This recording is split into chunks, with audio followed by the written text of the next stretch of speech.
هذه داخل القطار تقريبا مسافة 800 كيلومتر من غرناطة لبرشلونة. راح نوصلها إن شاء الله ب5 ساعات.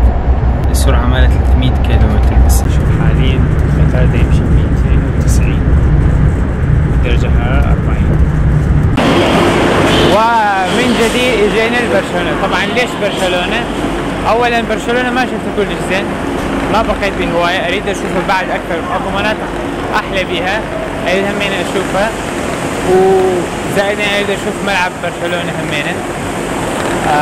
ثانيا برشلونة هي نقطة تحول بين اسبانيا واوروبا، لازم تصير ببرشلونة حتى تقدر تسافر على غير دولة. يعني مثلا اذا تريد تسافر على اسبانيا على ايطاليا او فرنسا لازم تعبر من برشلونة اذا انت كنت باسبانيا. اذا تطير لا هذا غير هذا، بس اذا تستخدم قطار لازم تيجي لبرشلونة. بعدنا عميق في برشلونة، هسه حاليا رايحين ملعب كامب نو. هذه محطة قطار ليسكورت المنطقة اللي صاير بيها كامب نو. أخذنا التيكت حتى نشوف الملعب والموزيم.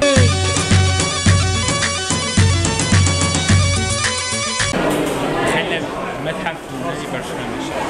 هذه الطوبة اللي كانوا يلعبون بيها، الحذاء، هذه كؤوس، اغلب هاي كؤوس مال كأس ملك اسبانيا، كأس الكوبا ديل ري. هذه كؤوس برشلونة، هذه كأس كاتالونيا، هذا الدوري الاسباني، هذا السوبر شامبيون، كأس سوبر، كأس عالم الأندية. كؤوس برشلونة مال دوري الأبطال، هذه 2008 جماعة رونالدينيو وإيتو، هاي 2011 جوارديولا، هذا 2015. هذه كل الكؤوس اللي ماخذين، هذه مال آخر سنة، هذه الكأس وهذه الدوري. طبعا الملعب كلش المتحف الملعب يعني ما ريال مدريد مثلا، بس برشلونة هم سياحية وفيها هواية أجانب، هواية يجون. بدخول كامب نو اكو تخفيض للطلاب، بس مع مدريد ما كان اكو مع الاسف. هنا اغلب بس اكو تخفيض للطلاب. هذه طرف المقصورة. اوه سوري. هذه الطرف المقابل. هذه مكان اللاعبين. Hi. Hi. How was the match? It was awesome. We got to see the stadium, which was really cool, which you guys will see.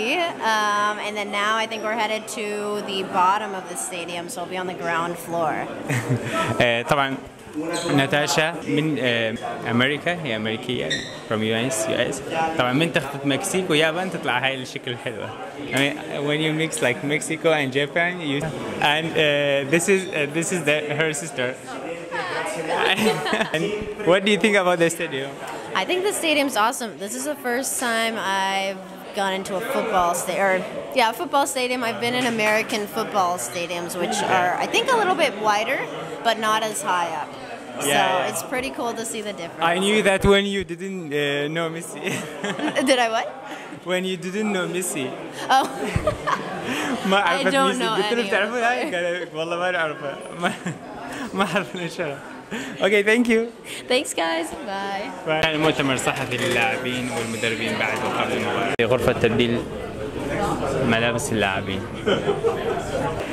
هذه المكان اللي يدخل به اللاعبين إلى أرضية الملعب، وهذا المكان اللي يلتقى به اللاعبين هنا يطلعوا يسوي هيك يتحاضنون، واحد يشجع الثاني وما أعرف شنو، والكاميرات كلها هنا تنتظر، وهذا الوقت ينتظرون الوقت، والملعب منه هيك يشوفون، وموسيقى مال ريال مال برشلونة، وهو يسوي خبطة واللاعبين هنا يستعدون وما أعرف شنو. هاي هنا كله، وهنا الحكام والمشرفين والأمة مقلوبة. شنو والله 22 لاعب راح يطلعون على الساحة ويلعبون.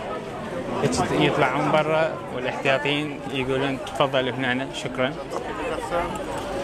بعدين الأساسيين يجون هنا يدخلون بالملعب.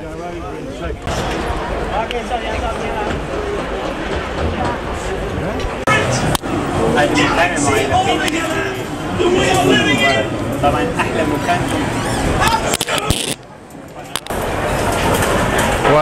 هنا خلصت جولة كامب. أتمنى إن شاء الله عجبتكم. دائما أحاول إنه أوصلكم الصورة اللي أنا أشوفها بالحقيقي. إن شاء الله أتمنى إن شاء الله هاي هم وصلتكم صورة واضحة يعني. الشيء اللي أشوفه حلو وتستفادوا منه دائما أخلي بالي. دللون.